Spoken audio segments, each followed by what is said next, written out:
राज्याचे मुख्यमंत्री बदलले जातात, मग केंद्रीय शिक्षण मंत्री का बदलले जात नाही? तुम्हाला सक्षम असा शिक्षण मंत्री मिळत नाही का, असा विरोधकांचा सवाल आहे।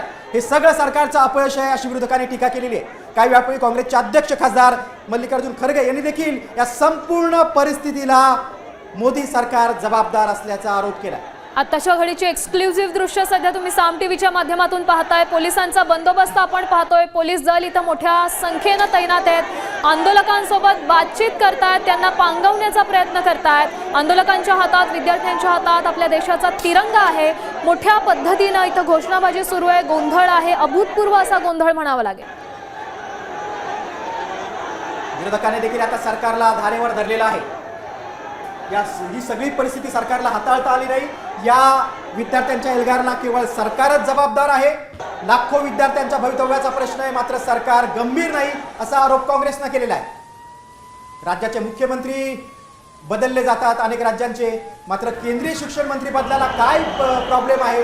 सक्षम तुम्हाला शिक्षण मंत्री मिळत नाही का, असा सवाल विरोधकांनी विचारला। आपण पाहू शकतो संसद भवन परिसरात मोठ्या प्रमाणात बॅरिकेडिंग लावण्यात आलेलं आहे। विद्यार्थ्यांना पांगवण्याचा प्रयत्न केला जातोय। अनेक माध्यमांकडून हे आंदोलन कव्हर करण्याचा प्रयत्न केला जातोय, मात्र जॅमर्स लावलेले आहेत। इंटरनेट सेवाही बंद करण्यात आली आहे। सरकारचा निषेध मोठ्या प्रमाणात इथे केला जातोय। नवी दिल्लीमध्ये अभूतपूर्व अशी परिस्थिती निर्माण झालेली आहे। विद्यार्थ्यांचं आंदोलन सरकारला हाताळण्यात अपयश आले आणि आता सरकारची दडपशाही सुरू आहे। संवादाचा कुठलाही मार्ग सरकारने सुरू ठेवला नाही।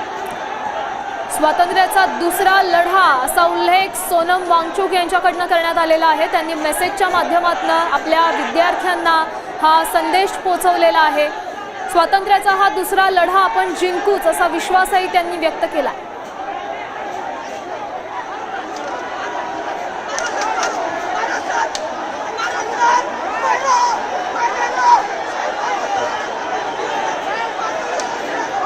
हा गोंधळ आपण पाहू शकतोय। अतिशय तणावपूर्ण अशी स्थिती आहे। हा तणाव आणखी चिघळण्याची शक्यता आहे। आपण बघतो की आंदोलक आणि पोलिसांमध्ये काही ठिकाणी झटापट देखील झाली, काही पोलीस देखील जखमी झाले, काही आंदोलक देखील जखमी झालेले। आता तिरंगा घेऊन तरुणाई संसद भवन परिसरामध्ये पोहोचलेली आहे।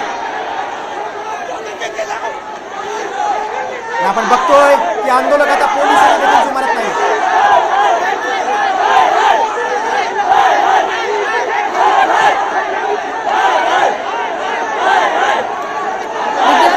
अक्षरशः मार खातायत तरी देखील मागे हटायला तयार नाही। यावरूनच आपण हा निर्धार समजू शकतोय। किती असंतोष आहे या विद्यार्थ्यांच्या मनामध्ये याची कल्पना येते। आंदोलक आता संसद भवन परिसराच्या अगदी 150 मीटर अंतरापर्यंत पोहोचलेले आहेत। अभूतपूर्व असा पोलीस बंदोबस्त तिथे आहे, मात्र आंदोलक कुणालाही आता जुमानत नाही। पोलिसांकडून बळाचा हवा तितका वापर करण्यात आला, मात्र तरी देखील हे आंदोलन काही शमण्याचं नाव घेत नाहीये। आज पावसाळी अधिवेशनाचा पहिला दिवस आहे। या अभूतपूर्व गोंधळामुळे कामकाज देखील 6 ते 7 वेळा थांबवण्यात आलं। आणि आपण बघतो की बॅरिकेड ओलांडण्याचा देखील आंदोलक प्रयत्न करतायत। आंदोलक आणि पोलीस आमने सामने आहेत।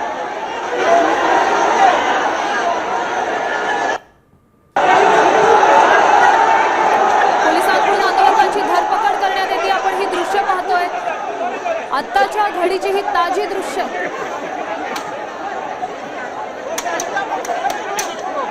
मात्र जेवढा पोलीस दडपशाही करतायत, जेवढा बळाचा वापर करतायत, तेवढा आंदोलकांचा राग हा जास्त उफाळून येतोय, त्यांच्या संतापाचा कडेलोट होतोय। खरंय खरंय, अतिशय खरंय, कारण जितका विरोध केला जातोय तितकाच रागही उफाळून येतोय। कशा करता विरोध केला जातोय, आमचं म्हणणं ऐकायला सरकार का तयार नाहीये, असा साधा प्रश्न विद्यार्थी विचारतात। आंदोलन दडपण्याचा हा जो प्रयत्न आहे त्यापेक्षा सोपं होतं विद्यार्थ्यांसोबत संवाद साधणं। ही वेळ कदाचित आलीच नसती। अगदी बरोबर आहे। काही वेळापूर्वी खासदार प्रियंका गांधी देखील त्याच बोलल्या की संवाद का साधला जात नाही, विद्यार्थ्यांना मारहाण का होते, सरकारची इच्छाशक्तीच नाही। सरकार नेमकं घाबरतंय कशाला? जर पेपर फुटलेला आहे आणि जर ते देखील मान्य आहे तर विद्यार्थ्यांसोबत बोलायला सरकार का तयार नाही असा साधा प्रश्न संपूर्ण देश विचारतो.